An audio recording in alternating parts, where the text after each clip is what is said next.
시편 26편 말씀을 여러분 다 들으셨지만 여러분은 어떤 느낌을 받으셨는지 모르겠습니다. 제가 이 말씀을 설교를 하려고 마음 가지고 묵상할 때 한편으로는 굉장한 도전도 받았고 또 한편으로는 상당한 거부감도 가졌습니다. 다윗이 이 시편 26편에서 1절에서 이렇게 고백을 하기 시작합니다. 하나님, 저는 올바로 살았었습니다. 그러면서 2절에 주님 나를 샅샅이 살펴보시고 그리고 시험하여 보십시오. 나의 속 깊은 곳과 또 마음을 달구어 보십시오. 3절에 보면 주님의 진리를 따라서 살았습니다. 6절에 보면 내 무죄함을 드러내며 12절에 보면 내가 선 자리가 든든하오니 라고 말했습니다. 어떻게 그렇게 말할 수가 있죠, 사람이? 그것도 하나님 앞에서. 하나님, 나 잘 살았어요. 나 올바로 살았어요. 나 죄 짓지 않고 살았어요. 내 마음을 하나님 다 살펴보세요. 이렇게 말할 수 있는 사람이 도대체 누가 있겠습니까? 다윗이 지금 그렇게 이야기를 하고 있는 겁니다.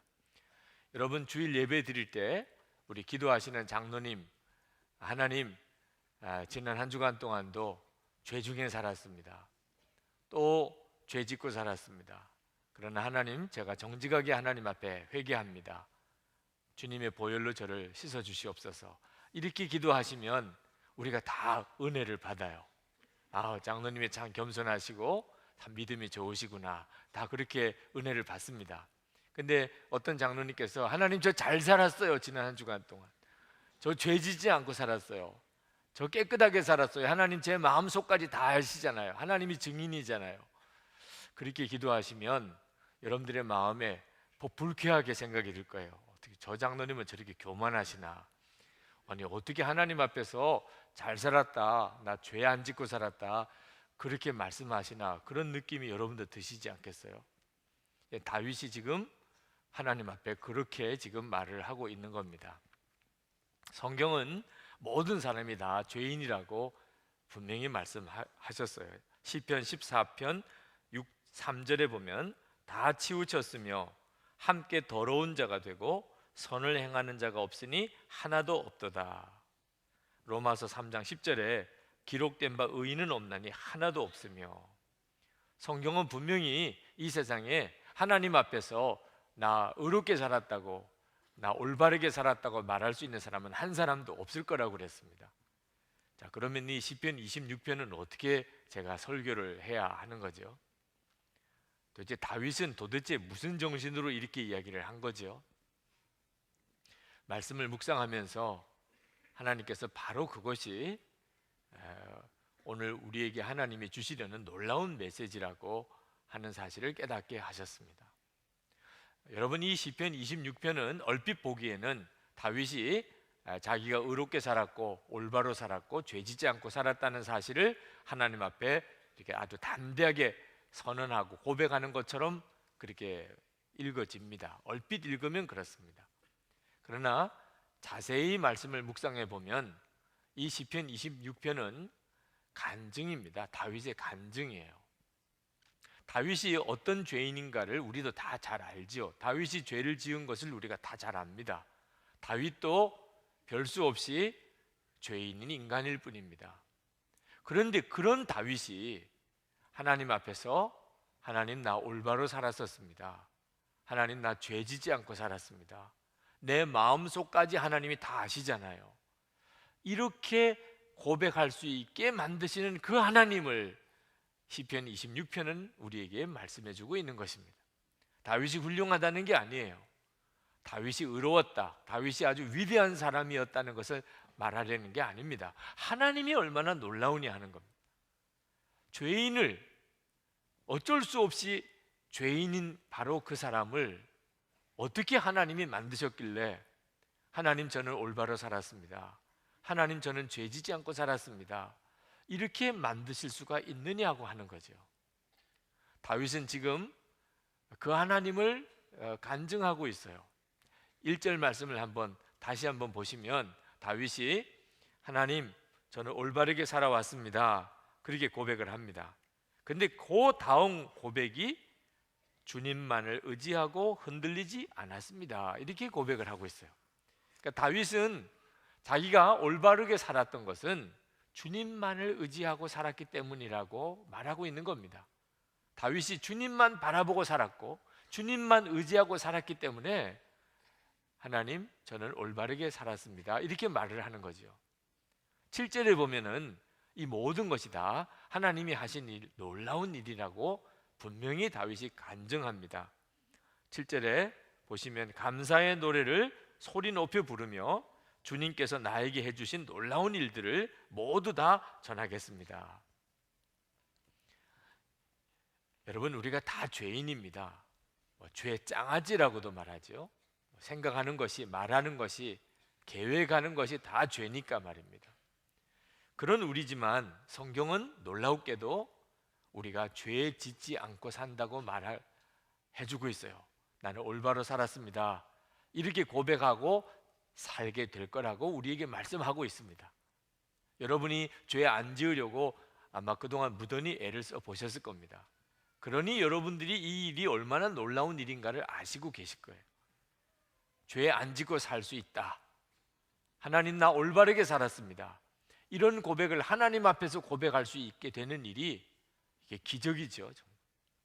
이것이 바로 복음의 능력입니다. 하나님의 역사예요.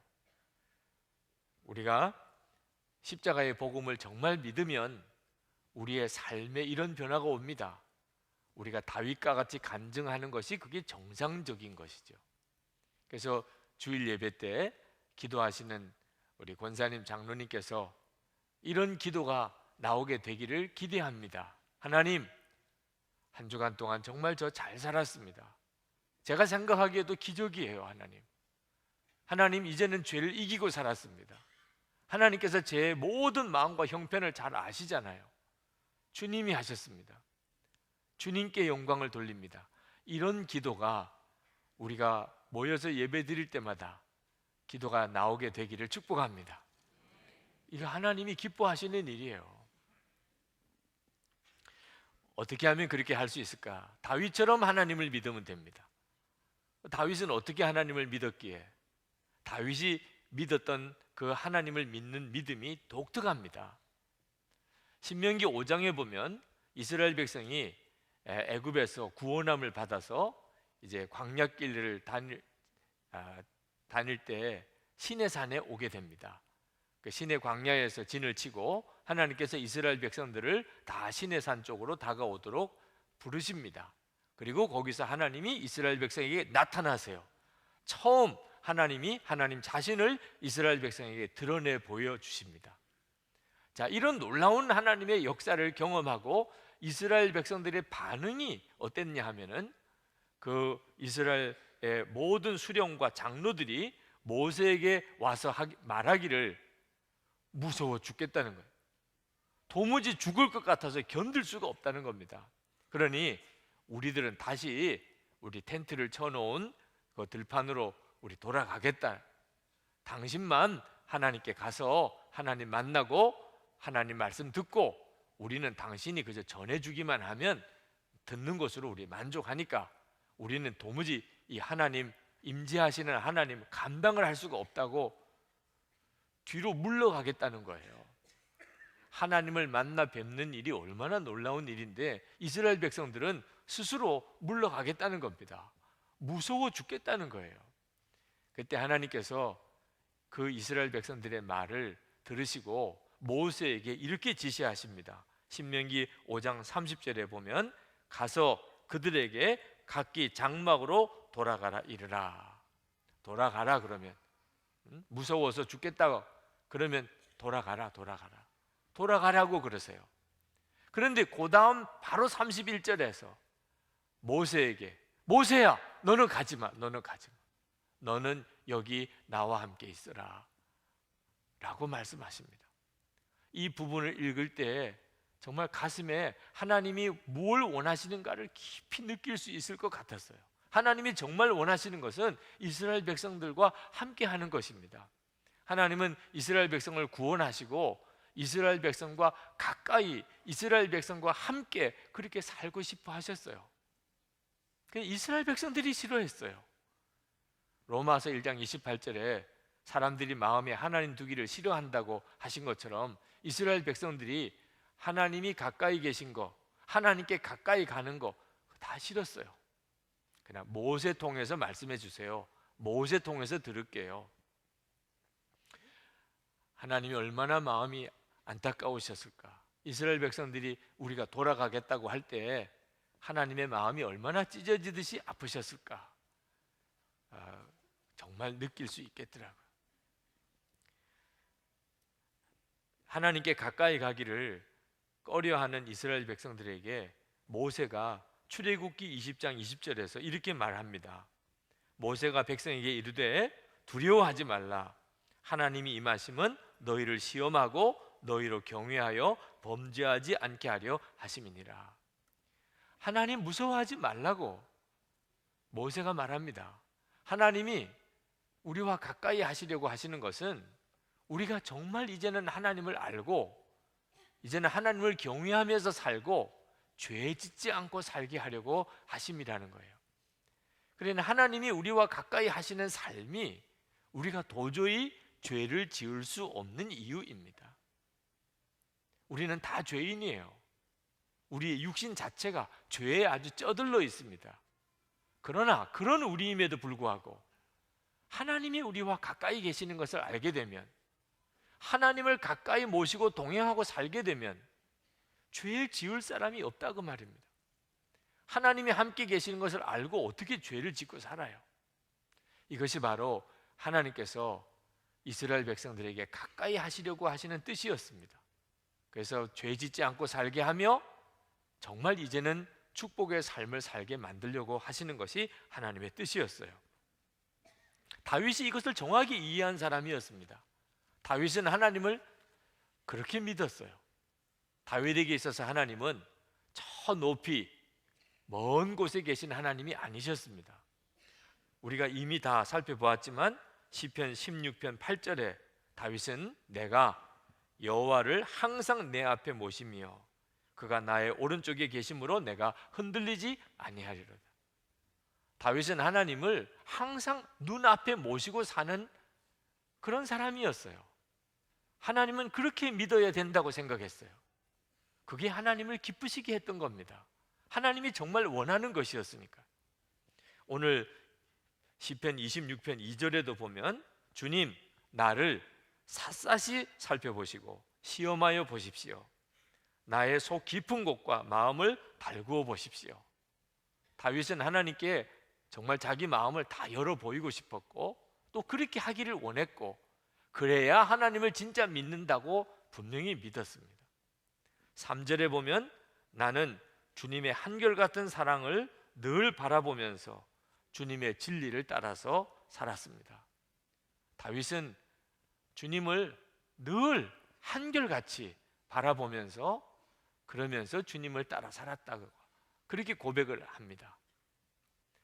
여러분, 우리가 하나님을 바로 믿는 것은 바로 다윗처럼 이렇게 믿는 것입니다.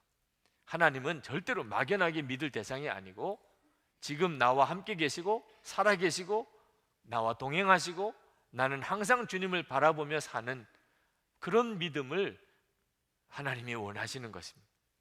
그래서 우리에게 십자가 복음을 주셨고 또 약속대로 성령님이 우리 안에 오신 것입니다.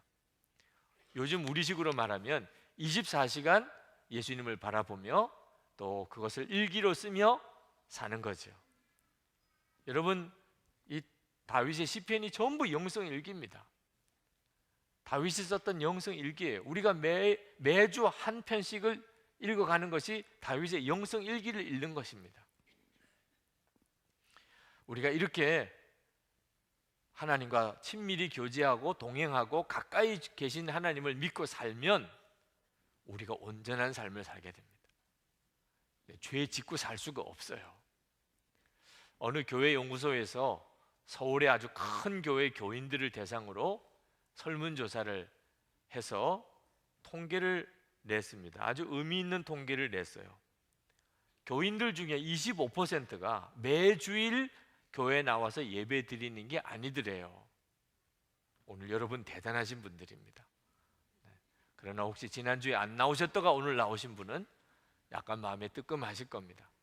25% 정도가 매주일 나와서 예배 드리는 건 아니더라는. 30%는 주중에 한 번도 기도하지 않았던 사람들이라고 하더래요. 여러분, 지난 주간에 한 번도 기도 안 하신 분 30%는 된다 그 말. 40%는요 지난 주중이 아니고 아주 예수 믿고 지금까지 한 번도 기도를 해본 적이 없었다. 교회만 다녔지. 새벽기도 좋은 말 할 때 나오세요. 이 부류에 들어가지 마시고. 50%에 해당되는 사람은 성경을 또 한 번도 안 읽어봤다는. 교회에 와서 그저 성경 말씀을 들어본 적은 있어도 자기가 한 번도 성경은 읽어본 적이 없다. 50%. 55%는 헌금을 부담스럽게 생각한다. 헌금을 부담스럽게.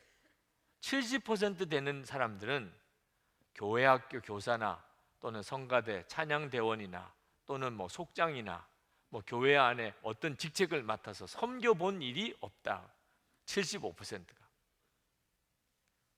85%는 한 번도 전도를 해본 적이 없다.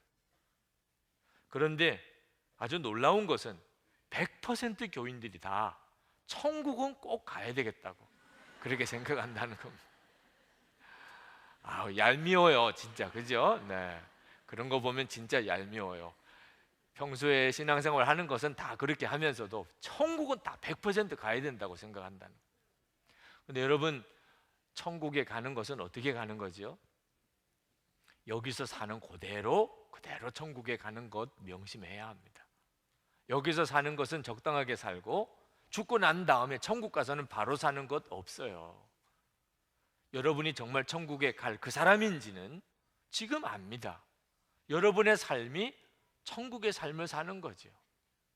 오늘 다윗의 고백을 가만히 읽어보면 다윗은 천국의 삶을 살고 있는 것을 우리가 알게 됩니다. 4절 5절을 보시면 나는 헛된 것을 좋아하는 자들과 한자리에 앉지 않고 음흉한 자들과도 어울리지 않았습니다. 나는 악인들의 모임에서 그들과 어울리기를 싫어하고 한자리에 있지도 않았습니다. 이미 예수님을 모시고 주님과 동행하고 사는 사람은 지금 여기서 사는 그대로 천국의 삶을 삽니다. 예수님과 함께 사는 것이 바로 천국의 삶입니다. 세상에서 전에는 세상 사람들과 어울리는 것도 재미라고 생각했는데 이제는 벌써 느낌이 다릅니다. 이제는 악한 일, 죄 짓는 일은 함께 하기도 싫고 또 그런 일을 엮이기도 싫고 그런 사람들과 앉아 있는 것도 싫습니다. 우리 주님이 싫어하는 일은 나도 그냥 싫은 거예요. 이거 얼마나 놀랍습니까? 이제는 정말 도저히 죄 짓고 살 수 없는 사람이 됐다 그 말이에요. 그냥 하고 싶은 일은 그냥 주님 찬양하고 그리고 주님을 증거하는 일만 하고 싶어요. 6절 7절에 보면 주님의 제단을 두루 돌면서 감사의 노래를 소리 높여 부르며 주님께서 나에게 해주신 놀라운 일들을 모두 다 전하겠습니다. 그냥 주님 찬양하고 주님 증거하고 주님 전도하고 그렇게 살고 싶다 그 말입니다. 예배 드리는 게 너무 좋아요. 교회에 오는 게 너무 좋아요. 8절에 보면 주님께서 계시는 집을 내가 사랑합니다. 주님의 영광이 머무르는 그곳을 내가 사랑합니다. 여러분, 교회 오시는 게 너무 좋으신 분, 천국 갈 자격이 있으신 분이에요. 그러니까 천국 갈 때는 진짜 좋지요. 오늘 끌려오신 분 깊이 생각하고 기도하시기 바랍니다. 천국은 여기보다 비교가 안 되게 예배가 많아요. 잘 생각하셔야 돼요. 천국을 꼭 가야 될지. 교회에 오는 게 부담되고 싫은 분들은 천국은 깊이 생각하고 가셔야 합니다. 벌써 여기서 내가 천국 갈 사람인지 아닌지 구분이 됩니다. 예수님을 알고 나면 그러면 심판이 있다는 것을 알게 됩니다. 하나님이 계시고 심판이 있다는 걸 알게 됩니다. 9절에 보면 나의 이 목숨을 죄인의 목숨과 함께 거두지 말아 주십시오. 나의 이 생명을 살인자들의 생명과 함께 거두지 말아 주십시오. 그래서 죄가 싫은 거예요. 전에는 몰랐기 때문에, 죄가 무언지도 몰랐고 죄로 인한 심판도 몰랐기 때문에 죄도 재민 줄로 생각했고 그것도 쾌락으로 여겼습니다. 이제는 정말 달라졌어요. 심판을 알고 나니까 이제는 정말 죄 짓고 싶지도 않고, 죄라고 그러면 그냥 떠나고 싶어요. 도저히 이제는 내가 죄 짓고 살 수가 없게 되어버렸어요. 이것이 기적이죠. 우리의 삶 속에 가장 놀라운 기적입니다. 내가 어떻게 이렇게 살 수 있게 됐을까? 물론 우리가 온전히 산다는 것, 죄 안 짓고 거룩하게 산다는 것은 우리 능력으로 되는 일이 아닙니다. 전적으로 주님이 해주셔야 될 일입니다. 마태복음 19장 26절에 예수께서 저희를 보시며 가라사대 사람으로는 할 수 없으되 하나님으로서는 다 할 수 있느니라. 여러분의 스스로 죄 짓지 않고 살고 여러분이 아무리 노력해도 거룩하고 의롭게 살 수 없었다고 해서 낙심하지 마세요. 그건 이미 예수님께서 사람으로는 할 수 없으되 그러셨어요. 그러나 하나님은 하실 수 있잖아요. 여러분, 천지 창조 누가 하셨어요? 하나님이 하셨죠. 홍해를 누가 가르셨나요? 하나님이 가르셨죠. 오병이어의 기적은 누가 이루셨나요? 주님이 하셨죠. 우리를 죄 짓지 않게 만드실 수 얼마든지 있으시죠. 우리는 할 수 없지만 우리와 함께 계시는 주님은 얼마든지 하실 수 있는 거죠. 그러므로 여러분이 어쩔 수 없이 죄 짓고 사는 거야, 사람인 이상 어떻게 완벽할 수 있어, 이런 말 하지 말아야 합니다. 우리 안에 오신 예수님께서 나로 하여금 다윗과 같이 고백하게 만들어 주신다, 그 말입니다. 영국의 신문기자였던 헨리 스탠리라고 하는 분은 철저한 무신론자였습니다. 그가 1871년에 선교사였던 리빙스턴이 아프리카로 가서 몇 년 동안 연락 두절이에요. 리빙스턴이 도무지 살았는지 죽었는지 알 길이 없어요. 그때 그가 아프리카로 건너갑니다. 신문 기자로서 특종 보도를 할 욕심으로 갔어요. 리빙스턴을 어떻게든지 찾아서 그가 살았는지 죽었는지를 보도하면 그건 특종이 되는 거죠. 그리고 아프리카 밀림을 찾아 헤맵니다. 리빙스턴을 찾아 헤맵니다. 결국은 만나요. 그 리빙스턴이 살아있는 것을 확인합니다. 그리고 10개월 동안을 리빙스턴과 같이 지냅니다. 그래야 뭘 보도할 수 있는 무슨 기사거리가 나올 거 아니겠습니까? 근데 그 10개월 동안에 이 스탠리라고 하는 신문기자가 사람이 완전히 바뀌어버립니다. 그가 이렇게 썼어요. 당시 나는 런던에서 가장 유명한 무신론자로서 편견을 갖고 아프리카로 들어갔습니다. 그러나 그곳에서 리빙스턴과 10달을 지내면서 나 자신을 향한 반성의 시간을 갖게 되었습니다. 처음에는 이 고독한 노인을 보고 스스로에게 질문해 보았습니다. 도대체 이분은 왜 여기 와서 저 고생을 하고 있는 거야? 정신이 나간 건가? 아니라면 무엇 때문이지? 무엇이 그를 저렇게 감동시키고 있는 거야? 시간이 지나면서 나는 그분이 성경에 기록된 말씀대로 생활하는 것을 보고 깜짝 놀랐습니다. 모든 것을 버리고 나를 따르라 라는 말씀을 그대로 실천하고 있었습니다. 리빙스턴과 함께 지내면서 다른 사람에 대한 그의 긍휼의 마음이 나에게도 조금씩 전이 되었고 내 안에도 같은 동정의 마음이 일어났습니다. 그의 경건한 자세와 온유함과 열정과 성실을 보면서 나는 결국 그 때문에 회심을 하게 되었습니다. 그는 나에게 회개하라고 말하거나 강요하지 않았습니다. 나를 회심시킨 것은 리빙스턴의 설교가 아닌 삶이었습니다. 무신론자였던 신문기자 스탠리가 그가 예수님의 사람이 된 간증이에요. 놀랍잖아요. 여러분, 리빙스턴만 그렇게 살 수 있는 게 아닙니다. 리빙스턴을 그렇게 살 수 있게 만드신 분이 예수님이십니다.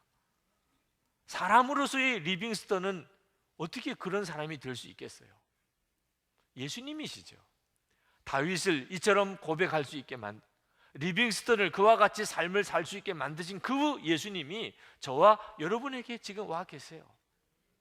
여러분, 예수님과 함께 교제하고, 그리고 예수님이 여러분과 함께 계시는 것을 진짜 믿게 되고 그 예수님을 알게 되면 죄 짓고 살 사람이 아무도 없어요. 에베소서 4장 12절에 이는 성도를 온전하게 하여 봉사의 일을 하게 하며 그리스도의 몸을 세우려 하심이라고 했습니다. 하나님의 계획은 성도들을 온전하게 만드는 것입니다. 여러분이 분명히 믿으시기 바랍니다. 하나님의 계획은 지금 여러분들의 삶이 온전하게 되어지는 것입니다. 여러분에게 그렇게 하라고 한 게 아닙니다. 여러분은 그저 예수님을 정말 영접하라는 겁니다. 예수님을 24시간 바라보라는 거예요. 여러분, 예수님을 정말 바라보는 이 훈련은 지금부터 하셔야 합니다. 여러분에게 있어서 얼마나 중요한 문제인지 모릅니다. 꿈 이야기를 하는 일이 조심스럽긴 합니다만, 그러나 여러분에게 꼭 나누고 싶은 꿈을 어제 토요일 새벽에 꾸었어요. 사자들을 만났습니다. 동물원에 간 꿈 아니에요. 어떤 사람들과 만나서 그분들을 이제 다 배웅하고, 그리고 이제 집에 돌아오는 아주 늦은 밤거리인데 사자떼를 만났습니다. 사자떼가 앞길을 가고 있는 겁니다. 순간 움찔했어요. 큰일 났다고 싶었습니다. 그래서 조용히 서 있었습니다. 나를 모르고 사자떼들이 지나가기를 바라면서 서 있었어요. 그런데 그 중에 사자 한 마리가 저를 보았습니다. 그리고 저에게 달려오는 거예요. 그때 그 느꼈던 공포감은 지금도 생생하게 느껴질 정도입니다. 사자 한 마리가 저를 보고 달려오는 겁니다. 뒷걸음질하면서 살려달라고, 도와달라고, 누가 없느냐고 막 소리를 쳤습니다.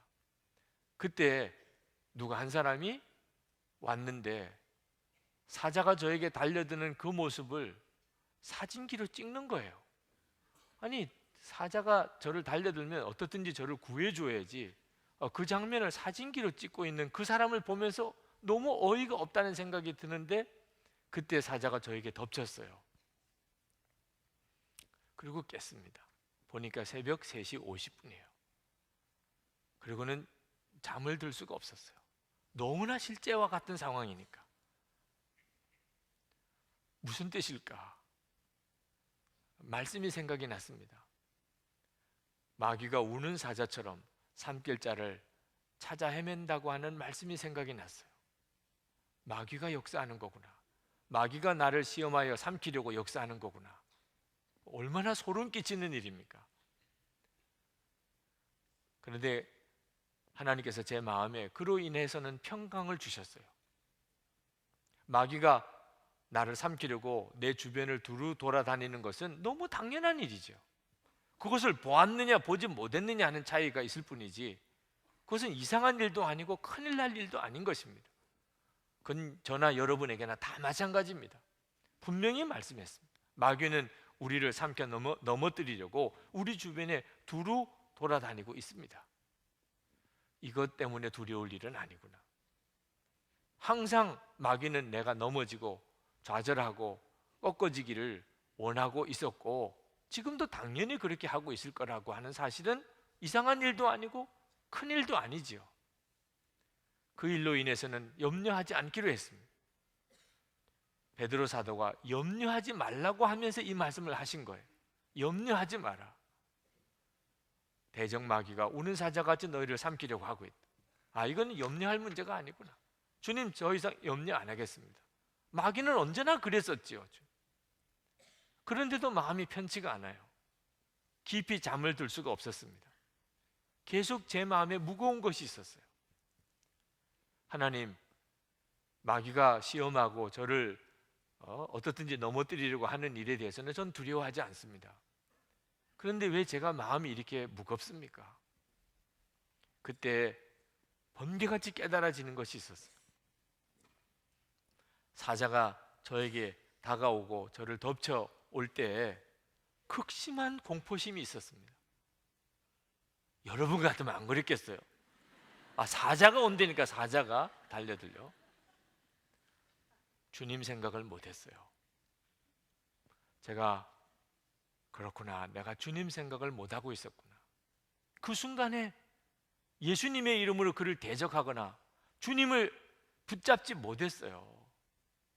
제 마음속에는 그냥 극한 두려움밖에 없었어요. 누가 나를 도와줘야 될 텐데, 사람들이 와서 나를 좀 도와줘야 될 텐데, 그 생각밖에 없었어요. 그리고 깼어요. 아침에 일어나서 하나님 앞에 나가서 기도했습니다. 하나님께서 제가 가지고 있는 영적인 상태를 그대로 보여준 것이라고 생각이 들었습니다. 그동안에 그렇게 24시간 예수님을 바라보라고 설교했고, 저도 또 그렇게 살기를 원했지만 아직까지 제가 가지고 있는 영적인 상태가 어느 상태인지를 주님이 보여주시려고 하시는 것이었어요. 사자가 달려드는 그 순간에 진짜 주님이 필요한 순간이죠. 정말 그 순간이야말로 주님이 필요한 순간이죠. 그러나 그 상황에서는 주님이 생각 들기보다는 극심한 공포심만 제 마음속에 있었어요. 그러면 24시간 주님을 바라본다는 게 무슨 의미가 있는 거죠? 여러분, 우리가 살아가는 동안에 정말 넘어질 수밖에 없는 유혹이 다가올 때가 있습니다. 완전히 내 정신이 아닐 만큼 그런 유혹이 다가올 때가 있단 말입니다. 그때 예수님을 바라볼 수 있어야지. 우리가 살아가는 동안에 이제는 내가 죽었구나, 이런 순간이 오는 극심한 공포심이 우리에게 다가올 때가 있습니다. 그때 주님을 바라볼 수 있어야지. 우리 주님이 우리에게 원하시는 것이, 우리를 정말 구원해 주시기 위해서 우리 가운데 오신 주님은 우리가 유혹을 받을 때, 우리에게 두려운 일이 생길 때, 그때 우리가 주님을 바라봄으로 넘어지지 않게 하시려고 우리에게 오신 것입니다. 그러나 실제로 우리가 평소에는 주님을 바라보는 것 같다가 유혹이 올 때나 또는 두려운 일이 생길 때는 주님을 금방 놓쳐버리게 됩니다. 그러므로 여러분, 주님 바라보는 일은 지금 훈련하셔야 하는 거예요. 여러분이 항상 주님을 바라볼 수 있는 그런 사람이 되어야 넘어지지 않는 사람이 됩니다. 도저히 죄 지을 수 없는 사람이 됩니다. 하나님은 우리에게 그렇게 하기를 원하세요. 다윗은 바로 그것을 우리에게 증거해 주고 있는 것입니다. 사랑하는 성도 여러분, 주님과의 관계가 우리가 예수 믿고 받은 가장 놀라운 축복입니다. 우리 가운데 오신 예수님이 우리가 누리는 가장 놀라운 축복이에요. 기적 중의 기적입니다. 그 예수님 때문에 우리 인생이 바뀐 겁니다. 우리의 삶이 바꿔지는 거죠. 오늘 기도하실 때, 주님, 그렇습니다. 어떤 죄가 나를 유혹하여 다가올지라도, 어떤 두려운 일이 내게 닥쳐올지라도 제가 예수님을 바라볼 수 있는 바로 그 사람이 되기를 원합니다. 예수님을 바라보아야 될 바로 그때에 주님을 바라볼 수 있게 되기를 원합니다. 주여, 제 눈을 열어주십시오. 주님, 제 눈을 항상 주님을 향하게 해주옵소서. 다윗과 같이 그렇게 살게 해주옵소서. 우리 이 시간 같이 기도하십시다. 여러분에게 주님이 오늘 주시려고 하시는 축복입니다. 예수님과 이렇게 동행하는 자가 되기를 축복합니다. 기도하십시다.